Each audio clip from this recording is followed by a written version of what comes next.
Hi, all. Another review. Episode 5. This one is titled A Test of Worth. So, I guess the first question is this a worthy episode? Based on the way the series has been going, we got told it was going to be this great thing. So, we started on a super high note, getting excited for it, trend it down, trend it down, trend it up, trend it down. I think we're back on the up path. As an overall standalone episode, it's okay. It does leave a lot more questions though than what I expected. Kind of broke it down into a few parts. I'll go. We're gonna go Leaving by Rodin. We're gonna go Dariax's dream, uh, Dorian's decision, Ruins found, Party at odds, sister issues, and I think I'll add in a test is given because I think that was the premise of the episode, but it really wasn't a test. It's another one of those things where it's like the previous episode, it added nothing to what's going on. Break it down a little bit. Um, we leave by Rodin, and one of the first things we kind of sort of have to question is why are we not wanting to deal with Opal's parents at all? Um, is this a case of the DM just not wanting to make those NPCs? Because Abria could do that, I would assume, rather easily. Like there was just this big um, festival in this super small town, but I we're not going to talk about her parents, even though she has an opportunity to say goodbye to them or even hello in her hometown. The DM specifically makes a point to distract the party, be like, "Oh, your pendant falls and breaks or falls down, so we use that as a way to not talk about the parents or have them meet." It's like, just say you don't want to do it. That's a minor thing, but it's still kind of like you made a point of this is a super small hometown. Everybody knows each other. The gate guard was like, "No, you don't like your daddy," kind of situation, but we don't see them at all. Eh. So we're gonna get back on track. Like I said, if you watched episode 3, skip episode 4 unless you skip to the 3 hours and 11 minutes to just watch the festival stuff by Rodin, and then you can kind of pick up from here. So we're gonna go episode 3. We're gonna just skip episode 4. Episode 5, we're leaving by Rodin. There's really nothing going on with Opal's family. We're back on track to the uh, Reifenmintz Peninsula and the Mornset countryside.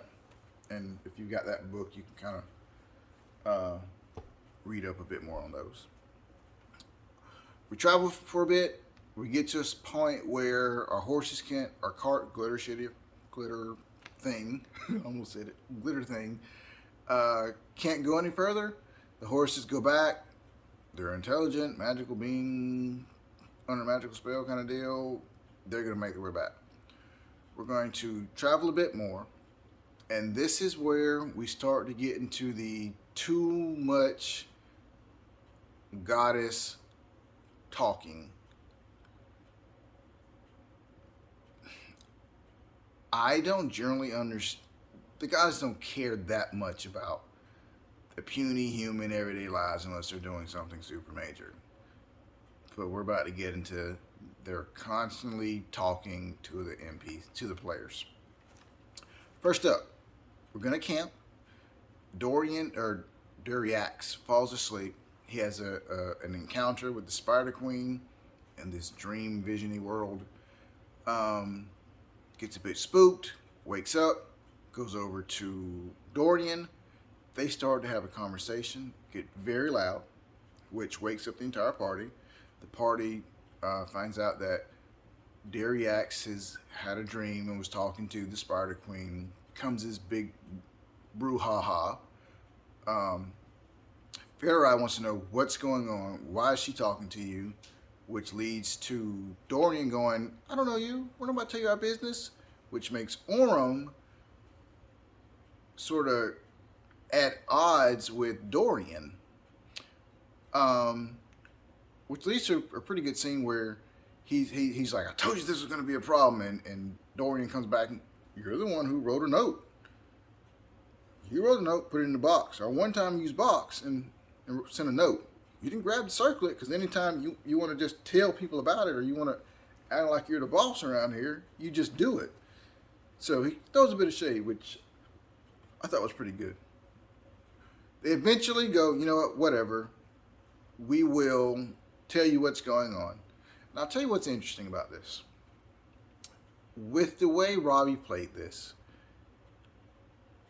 and the way I was thinking about it, Farai, truthfully, has no business with the party.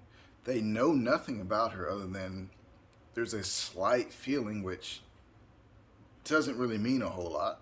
She's sticking their nose in their business, and as of this point, feels like a bit of a pointless character.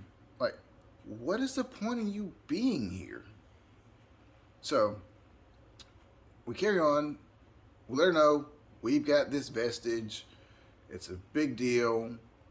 As they're arguing, Dorian takes some damage. We learn that it's, little spiders more than likely causing it. As we look up in the canopy, spider webs everywhere. Fawn has like one on her. Opal gets like two on her. So we understand that the Spider Queen is bringing her influence back. It's not until Dariax gets the circlet back. Sorry if I said crown. Circlet back. That she kind of goes, I can do this all night. Party decides, you know what? We're gonna put it down by the fire, and we're gonna all sleep kind of equally around it, except for Farai. She's gonna stay up and keep watch now. They go back to sleep. Now Dorian, it's his turn for the Spider Queen, who's apparently super chatty, to have a conversation with him. In this, we learn a few interesting things. Yes, this is some sort of weird time loop deal. 2, I don't want to say purpose of Farai, but there's something funny going on with her. First off, we go, Dorian agrees to make a deal with the Spider Queen. He's basically going to give the circlet to Posca because it'll save his friends. Now, by doing this, Spider Queen says, you know what? I'm going to give you your lost memories back. She didn't take them as far as I can tell. But we do learn, kind of like I said, they went to the Fae. Farai gave her life to save the party. They had met like a week ago. We don't know why they went to this puddle, but they went to the puddle. She gave her life to save the rest of them, and they're out. So he's got his memory back. DM goes, Farai has known about this the entire time. A few things happen here in this Dorian dream sequence. First off, she asks the player, which is something I'd never do, above board, I believe was her words, above board, if you'd really do that. Now, if a player asks that, they wouldn't get to know that information. They'd have to roll for it. So I feel in this particular situation, the DM for the Spider Queen should have had to make a roll. Or at least say, hey, make me a perception, or not perception, a deception or a persuasion check to let me know some kind of information if it's true. But just be like, you got to tell me what you're actually meaning to do right now. That's not cool. Because what if the player wanted to play that cool? Obviously, Robbie was still sort of playing on the idea. The other thing is, because you said that Robbie Dorian had previously given the circlet to Posca. We know that Posca should have been the one who came out of that Fey mirror in the last episode that didn't need to happen. Because in the last episode, it was Fawn who came out of that Fey mirror, Evil Fawn, because of the War Queen or whatever. So which one is it? Who was wearing the crown in the Fey? You said knowing what Posca would do to Iman. Which one is it? Or are we running multiple timelines? That's got to be fixed. Now I'm going to come back to Fury within this same instance. We've been told she knows, or she's known the entire time, what the deal is with the party. Well, she died in the Fae. Who is this person? Is this another copy of her who knows about her copy? Like, and if that's the case, why isn't this character saying something to the party? Why is this person watching the same thing happen again? The same steps. The only difference is you didn't show up that first week or whatever. So what is the purpose in you being here? You're grabbing different vines and rolling your eyes back to find out, should I step in right now and let them know this and that and this? Well, you already know what kind of people they are. You already know what's going on. Like, what is the purpose of this character being here? If they're not here, they shouldn't be here until that moment where they're supposed to step in and change whatever repeat is happening, which I guess would happen 2 episodes from now. Because if the next episode is a case of we're just going further into the, this city, getting the information that when we leave the city would be where we give it to Posca or wherever sort of exchange is going to happen. So why are you here now? This is basically like in a video game where you're just dragging along. You found a dog and the dog is just following you now. I don't understand the point of her being here at this particular time. I'm going to keep it going forward. We take break. Now, we do something that I mentioned in, I think, the second episode that you shouldn't do. We come back from break. We've got a map on the table. Do not put a map on the table if the players aren't allowed to use the map. We're doing it again. What do your players start to do? What did the people at the table do? Well, I want to start to make my way around this way. I don't want to make... Well, no. This is just for approximation. That puny map, you couldn't theater the mind. The only thing on that map that made a difference was the fact that you put an obelisk on there. That's it. That should have been theater in the mind. Oh, but if you got next to this plant, it could possibly go off. Well, I want to move 30 feet this way. Roll a d4. Pick an arbitrary number. If they roll on that number, it goes off. Then they can make their dexterity. Don't put maps out that aren't meant to be out because you think they look pretty. Don't do it. That's just don't.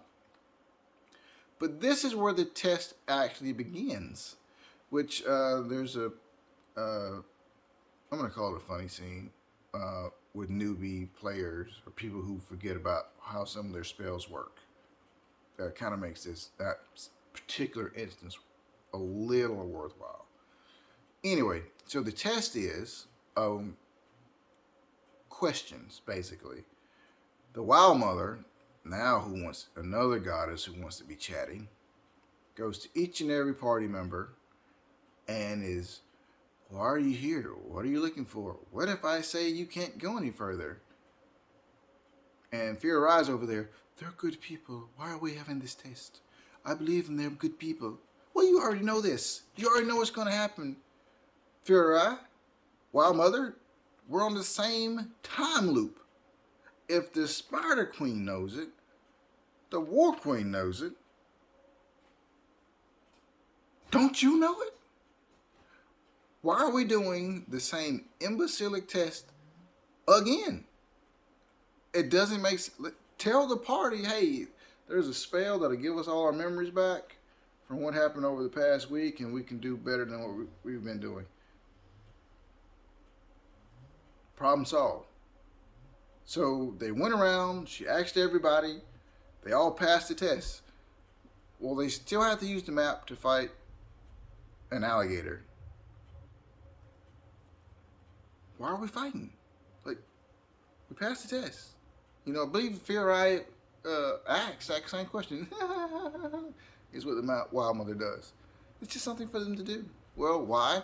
Because we made a map and we thought we should make people fight on it. Don't make the map. It was unnecessary. The players didn't give you any super crazy answers, you know, that would constitute a fight. Which, if you don't know some gator facts, you know, I'm South Jordan, so I know there's some gator facts I know. There'll be some information in there for you. Real world information. So we deal with the gator. We learned that the obelisk that we were copying is just more clerical style stuff. And we get ready to bed down for the night, which brings us to our next interesting scenes where we have Dorian goes to Dariax, like, hey, do you mind? I can carry that circlet for you a bit, you know, help you out. Orm basically threatens to, you know, beat him up if he doesn't give it back to Dariax, because at this point he doesn't trust him, because Dorian is now able to go near the circlet with no issues since he, you know, made that deal. But the next tidbit of information is we learn that Ted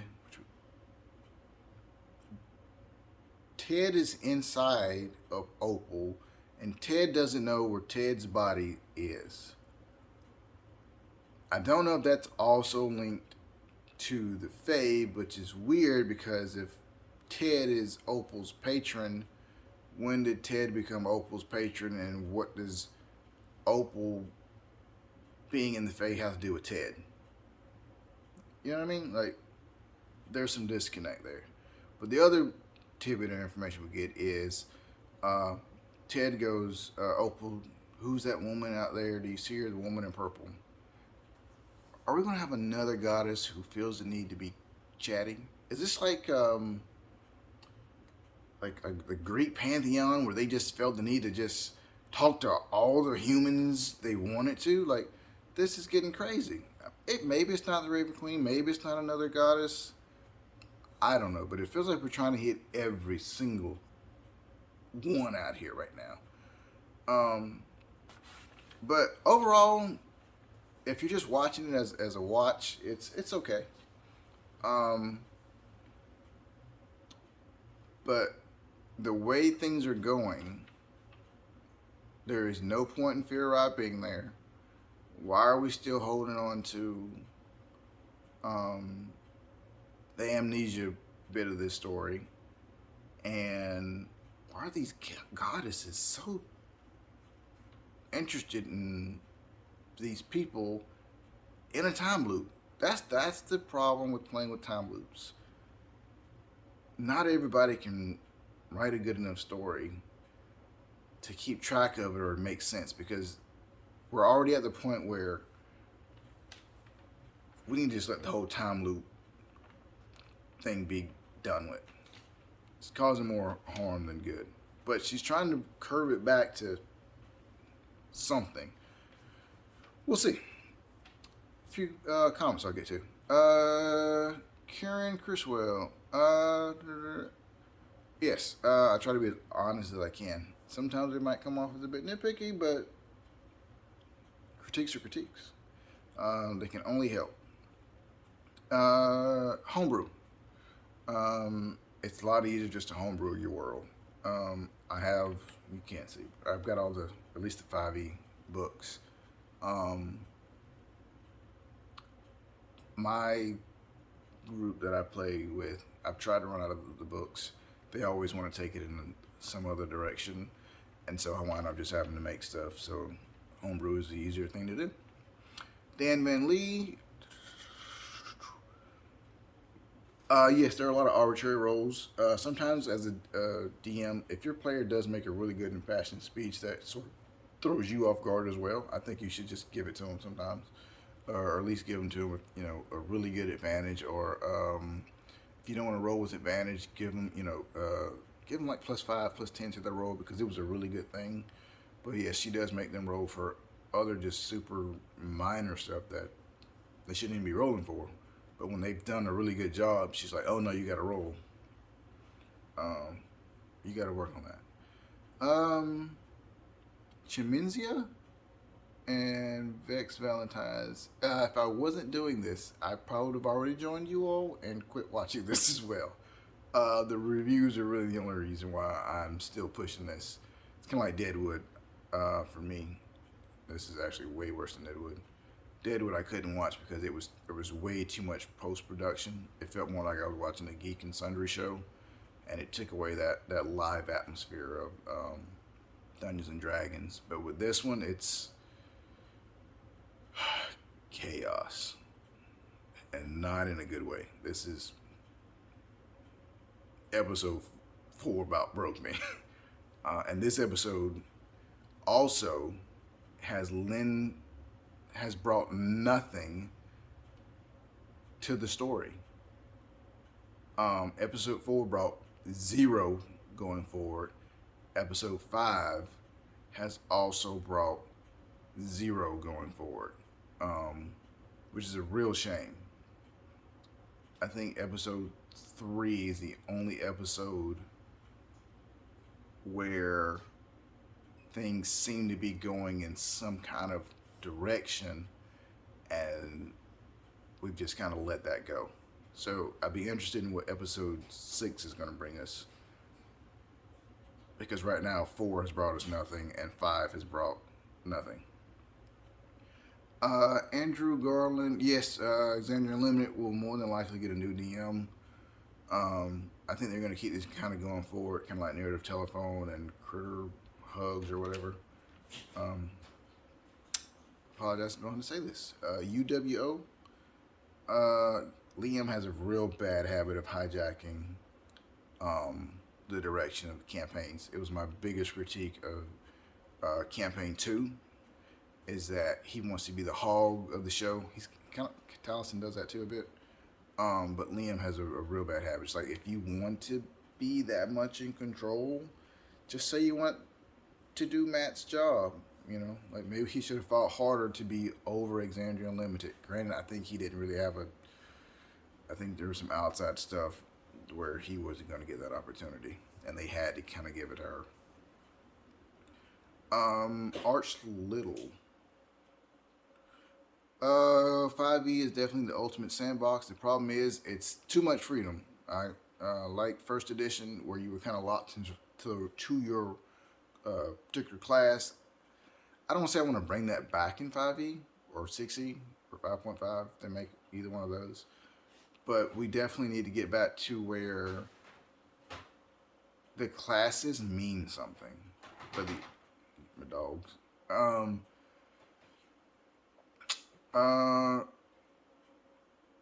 But we've got to also figure out what to do about these custom minis and backgrounds. 5e has got to do something about, I don't want to say get rid of backgrounds, but backgrounds have definitely become a huge, huge problem.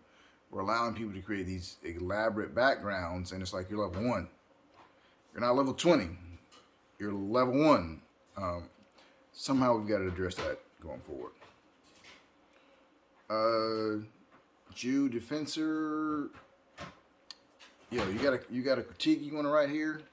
Write it. Like, this isn't Reddit. Everybody that I've seen write, that explain their point of views, and I'm loving it.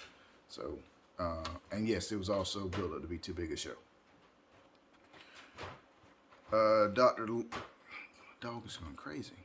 Dr. Lumpkin. That's something I also said locally.